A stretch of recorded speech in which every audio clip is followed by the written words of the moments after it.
Bueno, vamos a pasar a alguna mención de otros temas que están en la cuestión 85, el modo y el orden del conocer. Nuestro entendimiento conoce lo corporal y lo material abstrayendo de las imágenes, abstrayendo especies de las imágenes. Platón explicó el conocimiento como participación, Aristóteles explica el conocimiento de lo inferior por abstracción. Por abstracción. O sea, abstraer quiere decir tomar lo inferior y llevarlo a lo superior. Es un símbolo, no es un concepto directo. Es un símbolo de un procedimiento que produce la inteligencia, más específicamente el entendimiento agente. Se pueden usar otros símbolos, por ejemplo, separación. Especialmente para el conocimiento metafísico, Aristóteles usa la palabra separación y Santo Tomás también la toma. Algunos dicen, por ejemplo, que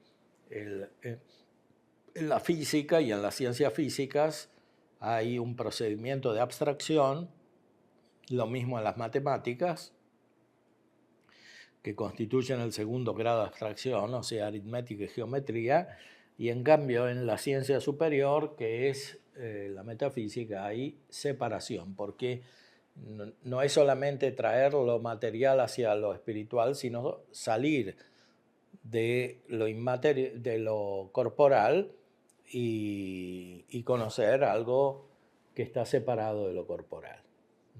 De cualquier modo, también la palabra separación es simbólica, porque, como dijo Aristóteles, y lo recordamos aquí, siempre necesitamos partir del conocimiento sensitivo, pero esto no quiere decir que la inteligencia no tenga una capacidad de ir más allá del conocimiento sensitivo.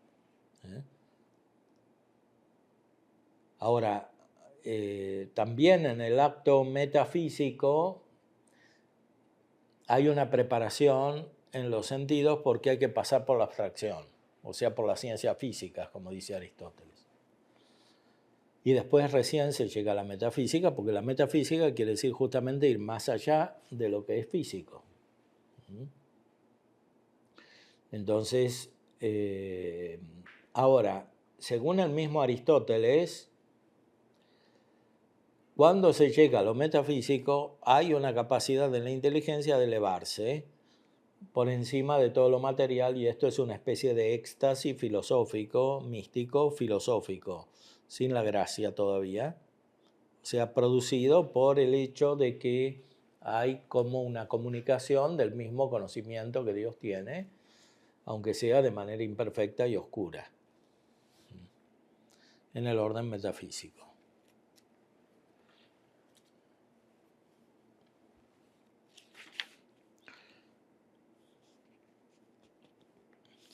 ¿Qué es lo que conocemos?, se pregunta después. Lo que conocemos no son ideas, lo que conocemos son las cosas por medio de las ideas. Finalmente, el conocimiento termina en la realidad misma. Pero no podemos alcanzar la realidad directamente, no tenemos una intuición directa, particular de las cosas reales que existen en la materia.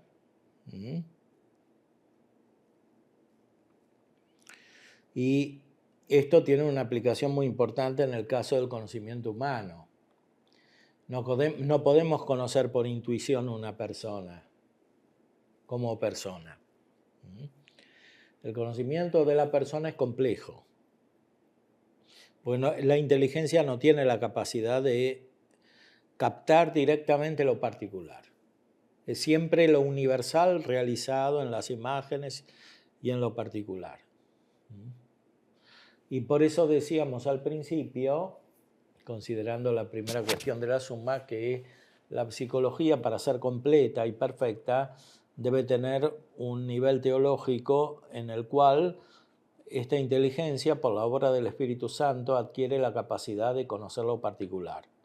Especialmente, por ejemplo, en el don de consejo del Espíritu Santo, se tiene ahí sí una intuición de lo particular, pero es sobrenatural, no es natural. Desde el punto de vista de una psicología constituida por ciencias naturales, incluyendo la metafísica, no es posible llegar a esta intuición directa.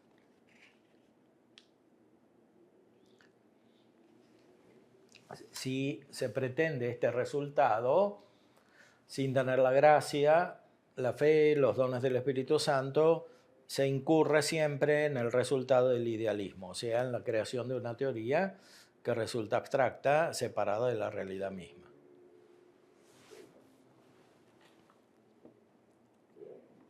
O sea, el exceso de intuición produce el efecto contrario del conocimiento directo de la persona y de la realidad que se intenta conocer. O sea, produce complicación mental. Porque se tiene que explicar de alguna manera lo que pretendidamente se ha conocido, pero que en realidad no se ha conocido.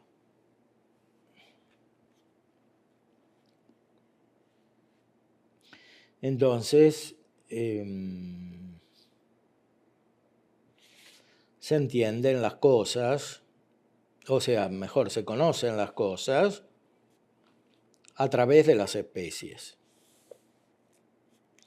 Después hay un orden que Santo Tomás toma de Aristóteles. Primero se conoce lo más universal y después lo más determinado.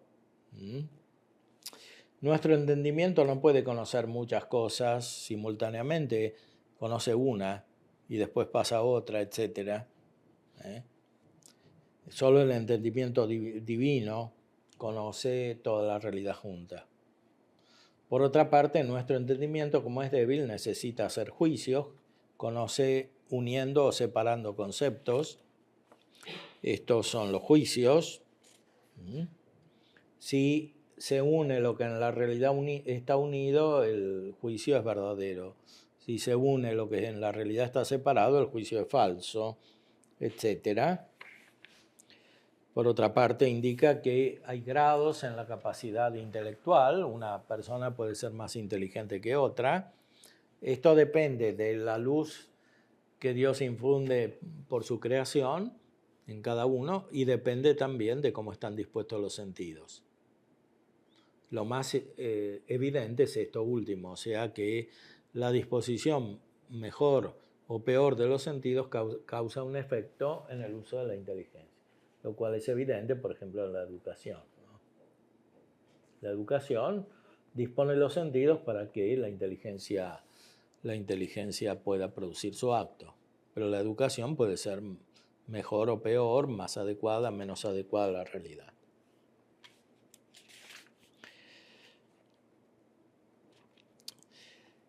Nuestro entendimiento no conoce directamente lo singular, dice en la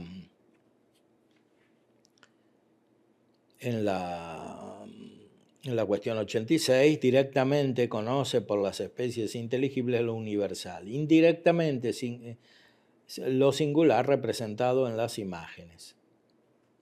Así es como se construye la proposición Sócrates es hombre. O sea, el entendimiento tiene una débil capacidad de alcanzar lo singular con la ayuda de los sentidos de manera indirecta. Pero lo principal que conoce es lo universal. Que sea universal no quiere decir que no sea real. Es lo universal que puede y está realizado en cosas particulares. Esto tiene importancia también en el tratamiento psicológico, porque a veces hay como una obsesión por responder totalmente al caso particular. O sea, como que el psicólogo tiene que hacer un trabajo tan intuitivo como para que llegar a captar lo singular en cuanto tal. Y esto es imposible. No solo es imposible, sino que produce el efecto contrario. O sea, en vez de ayudar a una persona, se la aleja de la solución, porque la solución justamente está siempre en elevarse. Y elevarse quiere decir ser más universal, ser más intelectual. Eso no quita el desarrollo de las potencias afectivas, pero este no puede ser auténtico si no está el de la inteligencia. Y eso requiere una universalización, una capacidad de conocer la esencia de las cosas. Repito, en la cultura moderna, por el influjo de las diversas corrientes filosóficas, se elimina esta capacidad de elevación universal. Y esto por sí mismo, aparte de todos los traumas del influjo familiar, etc., es ya causa de perturbación psíquica. Entonces, la solución no puede ser reforzar la enfermedad, que es justamente analizar siempre lo particular y tratar de comprender lo particular. La solución es elevarse a algo que está más allá de lo particular. Si uno quiere atender a todo lo particular, no termina nunca y no soluciona nada. Porque lo particular, por su naturaleza, es limitado y además es cambiante. Lo que sirve en un momento no sirve en otro.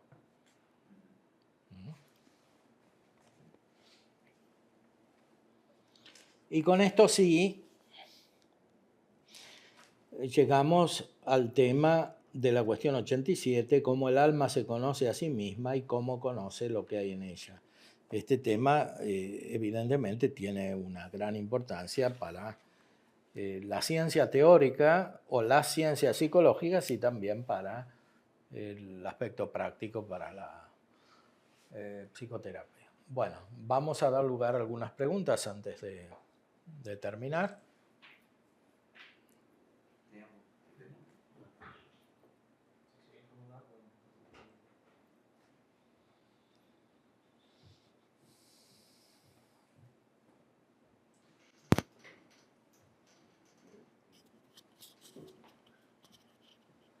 Padre, precisa apertar?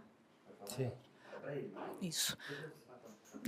Padre, hoje em dia, como você falou, a psicologia moderna, não só a psicologia moderna, mas todo o viver, né, cada vez leva mais longe disso que a gente tem falado hoje. Sí. Qual é o grande desafio para pessoas que não comungam com esses pensamentos? Como trazer não só a pessoa, mas penso, por exemplo, no caso, como a gente falou bastante de criança, né, que tem questões de desordens. Como manejar com a família ou com o entorno para poder auxiliar aquele indivíduo, especialmente em crianças, né, e talvez com alguns adultos. Porque eu já vi também casos de familiares que estão dentro da igreja, tem uma boa família, e uma das meninas foi para as drogas, por exemplo. Sí. Os pais, a gente vê assim, os pais em sofrimento, naqueles porquês intermináveis, e a gente como comunidade ali tentando manejar com eles, mas é uma dor muito profunda, né? Então é quase a gente não saber onde colocar a mão. Como ajudar nessa condução? Bueno, sí, aquí hay que considerar el conjunto del problema. Siempre hay razones más particulares que se pueden analizar, pero en general hay que decir que la educación de los jóvenes, de los niños y de los jóvenes, tiene que ser muy coherente, es decir, no puede dejar aspectos de división, o sea, no puede ser verdadera en un campo y no verdadera en otro campo. Entonces, tiene que haber una unidad y tiene que haber además un ambiente adecuado, porque por naturaleza los jóvenes asimilan lo que ven en su entorno, y este entorno debe ser muy coherente para esto y no es fácil de lograr. Debe ser coherente en el orden intelectual y sobre todo en el orden espiritual. Entonces, de esa manera es posible que el crecimiento de una persona se haga de manera intensa, orgánica, profunda, y que se eviten en lo posible estos problemas psíquicos Pero siempre hay que recordar que cuanto más profundidad, más necesidad de guía hay, de guía espiritual, de padre espiritual. Entonces, esto muchas veces no existe. Entonces, cuando no se crece en la vida espiritual, siempre surgen peligros. Padre, o senhor falou que, a gente pode dizer aqui, né, que uma boa psicoterapia ela é feita para elevar, Sí. né? Como se colocasse essa inteligência realmente no centro de uma boa psicoterapia. Quando a gente pensa em pacientes cristãos, de modo geral, a gente pode enxergar neles uma certa abertura para isso.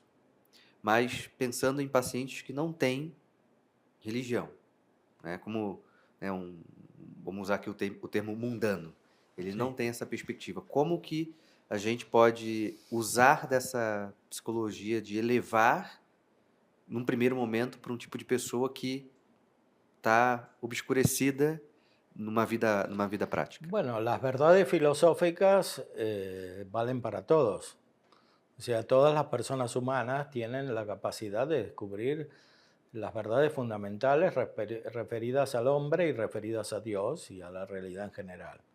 Entonces, cualquier psicoterapia debe incluir esta educación o reeducación, o sea, descubrir las verdades naturales.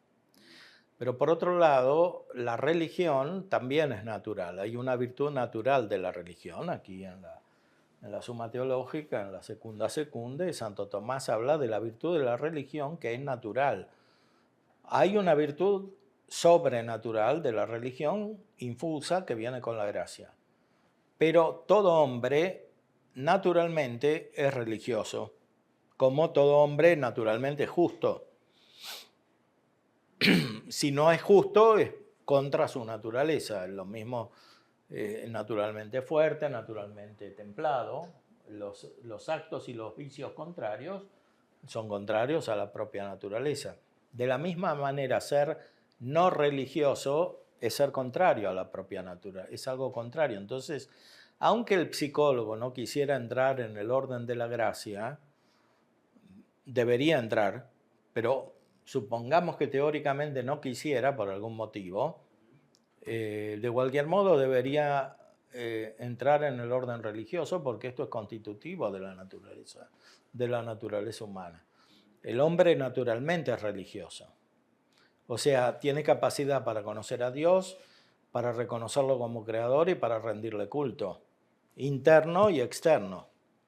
Por supuesto, si el psicólogo quiere ser fiel a la verdad, debe reconocer la verdadera religión, que es la revelada por Cristo y la que subsiste en la Iglesia católica. Entonces, así como una persona es naturalmente religiosa, también hay un deseo que conduce a lo sobrenatural. Un apetito, dice Santo Tomás, que lleva a reconocer a Dios. Pero para esto se requiere la gracia. Y que se quiera recibir la gracia. Y que normalmente otros ayuden a esta voluntad de querer recibir la gracia.